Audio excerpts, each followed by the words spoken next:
स्वागत है आप सभी लोगों का आप लोगों के अपने ही चैनल में और सभी भक्तजनों को अनामिका शर्मा का प्रणाम।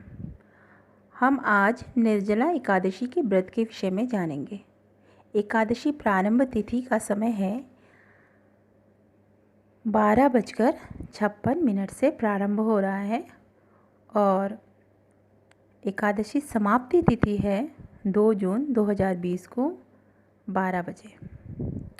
तो आप लोगों को पता ही होगा ये एकादशी बहुत ही दुर्लभ एकादशी है।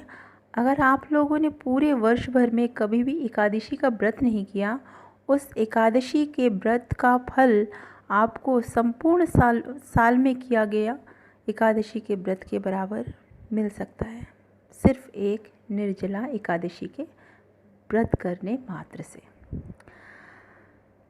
साल की सभी 24 एकादशियों में से निर्जला एकादशी सबसे अधिक महत्वपूर्ण एकादशी है।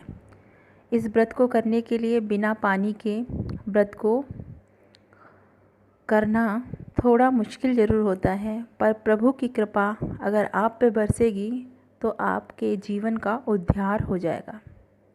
निर्जला एकादशी का उपवास किसी भी प्रकार के भोजन और पानी के बिना किया जाता है।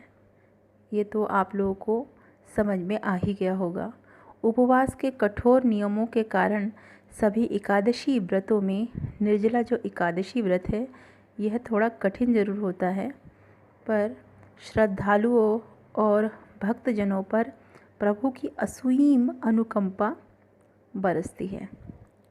इस व्रत को करने का विशेष लाभ होता है जो श्रद्धालुओं की सभी मनोकामनाओं को पूर्ण करने के लिए विशेष फलदायी व्रत है।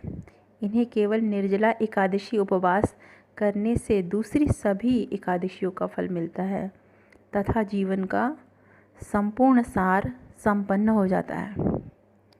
निर्जला एकादशी से संबंधित पौराणिक कथा के कारण इसे पांडव एकादशी और भीमसेनी एकादशी के नाम से भी जाना जाता है। पांडवों में दूसरा बड़ा भाई जो भीमसेन है, जो खाने पीने का अत्यधिक शौकीन था और अपनी भूख को नियंत्रित करने में सक्षम नहीं था, इसी कारण वह एकादशी व्रत को नहीं कर पाते थे। बाकी जितने पांडव थे चारों भाई इस व्रत को करते थे। इसी वजह से प्रभु की लीला तो आप जानते ही हैं किस प्रकार से अपरंपार होती है। तो द्रौपदी साल के सभी एकादशी व्रतों को पूर्ण श्रद्धा से करती थी। जो पांचाली थी तो भक्ति से किया करती थी, लेकिन जो भीम जो थे वो कर नहीं पाते थे। अपनी इस लाचारी और कमजोरी को लेकर भीम जो है बहुत ही परेशान थे, दुखित थे, व्यथित थे। तो भीम जी को लगता था कि वह एकादशी व्रत नहीं कर सकते, तो भगवान विष्णु उन पे कभी कृपा नहीं करेंगे। पर इस दुविधा से उबरने के लिए भीम ने महर्षि वेदव्यास के पास उपाय खोजने के लिए गए। तो जो भीम हैं उनको एक निर्जला एकादशी व्रत को करने की सलाह दी महर्षि ने और कहा कि निर्जला एकादशी साल की 24 एकादशियों के समान मानी जाएगी। इसी पौराणिक कथा के बाद निर्जला एकादशी भीमसेनी एकादशी के नाम से और पांडव एकादशी के नाम से भी प्रसिद्ध हो गया। तो हम जानते हैं कि इस व्रत की पूजन विधि क्या है।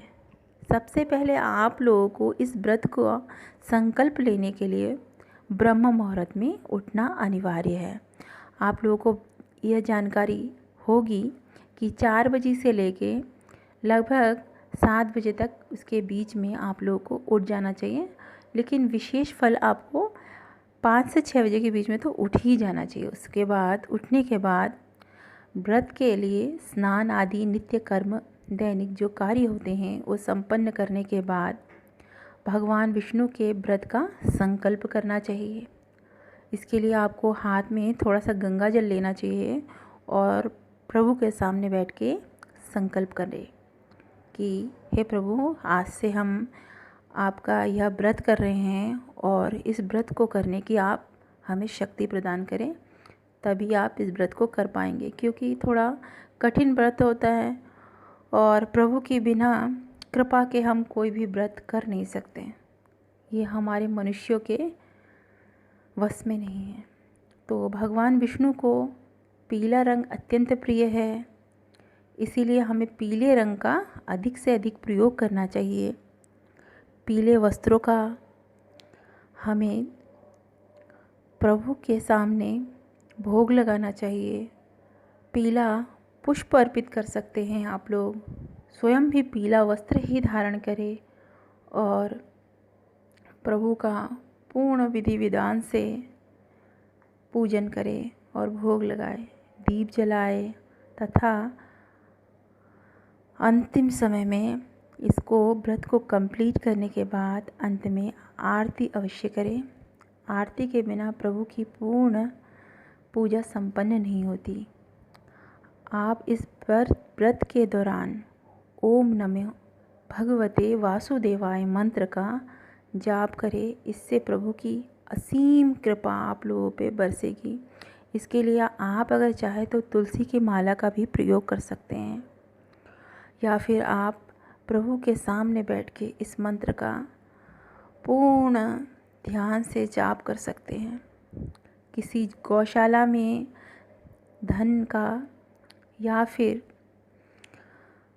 थोड़ा बहुत गाय के लिए चारा इत्यादि तथा पानी की व्यवस्था भी कर सकते हैं। और शाम को विशेष फल पाने के लिए एक चीज़ और करना आवश्यक है। तुलसी आपको पता है विष्णु जी का बहुत प्रिय है, तो तुलसी के सामने दीपक जलाना कदापि ना भूलें। और प्रतिदिन जलाए तो और भी अच्छा है, लेकिन एकादशी के दिन यह कार्य करना बहुत ही आवश्यक है। व्रत के अगले दिन सुबह उठकर स्नान आदि नित्य कर्म कर भगवान विष्णु का पूजन करने के बाद ही यह व्रत संपन्न होता है। साथ ही गरीब, ज़रूरतमंदों या फिर किसी ब्राह्मण को भी भोजन कराएं और उसके बाद ही खुद भोजन ग्रहण करें। आपने मुझे सुना, इसके लिए धन्यवाद। और सभी भक्तजनों को जय श्री कृष्णा। प्रभु आपकी सारी मनोकामनाओं को पूर्ण करें।